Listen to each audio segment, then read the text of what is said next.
जो record breaking migration है Australia में, जैसे मैंने बात की थी 6.5 लाख माइग्रेंट्स आने वाले हैं इस फिस्कल और नेक्स्ट फाइनेंशियल ईयर के अंदर भी।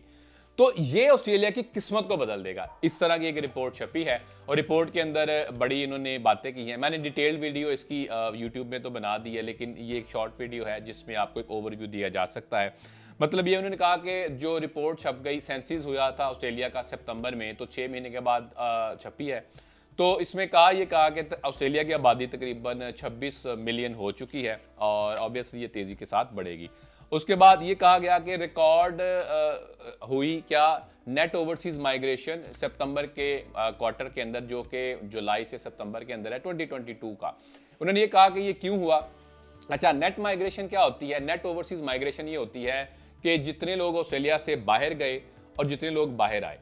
लेट्स से ऑस्ट्रेलिया से 30 लोग बाहर गए और अंदर ऑस्ट्रेलिया में आए 100 लोग, तो नेट ओवरसीज माइग्रेशन क्या होगा? नंबर 70। तो इसको कहा जाता है, इस टर्म को बहुत चौके इस्तेमाल किया जाता है, तो इसकी इंटरप्रिटेशन कुछ यूं है।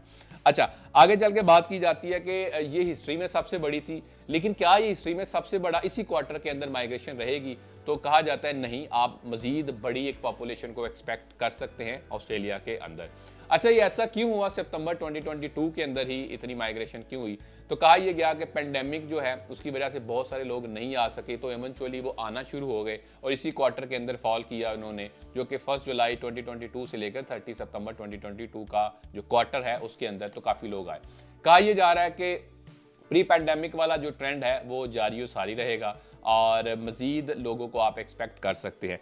इसके आगे चल के मजीद इन्होंने ये बात की कि जो basically Australia might see high population growth soon, इस पे भी, लेकिन जो हाई पॉपुलेशन ग्रोथ है वो कहाँ होगी? उन्होंने कहा कि सबसे ज़्यादा इंटरनेशनल स्टूडेंट स्किल वर्कर्स आते हैं, तो ये सबसे ज़्यादा जो प्रेशर आएगा या सबसे ज़्यादा लोग आएंगे वो कहाँ पे आएंगे? CBDs के करीब आएंगे, क्योंकि या तो इंटरनेशनल स्टूडेंट्स होते हैं या स्किल्ड माइग्रेंट्स होते हैं।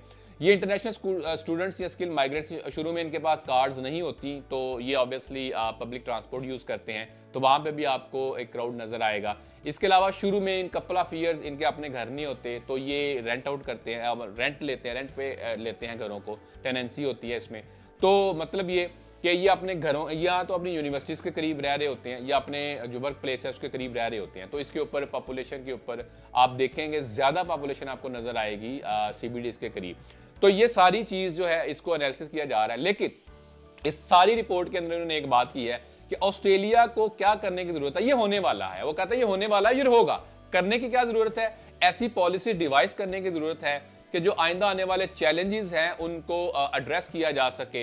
ये तो ऑब्वियसली इसमें इकोनॉमिक ग्रोथ तो होगी, लेकिन हाउसिंग के ऊपर प्रेशर आएगा ऑस्ट्रेलिया के अंदर। तो आप ऑलरेडी है, आप अगर देखें टेनेंसी या रेंट के लिए आप घर लेने जाएं तो बहुत लंबी लंबी लाइनें होती हैं। तो ऑस्ट्रेलिया को ये चैनलाइज करने की जरूरत है ताकि इसको पॉजिटिवली इस पॉपुलेशन को इस्तेमाल किया जा सके। Follow for more, thank you.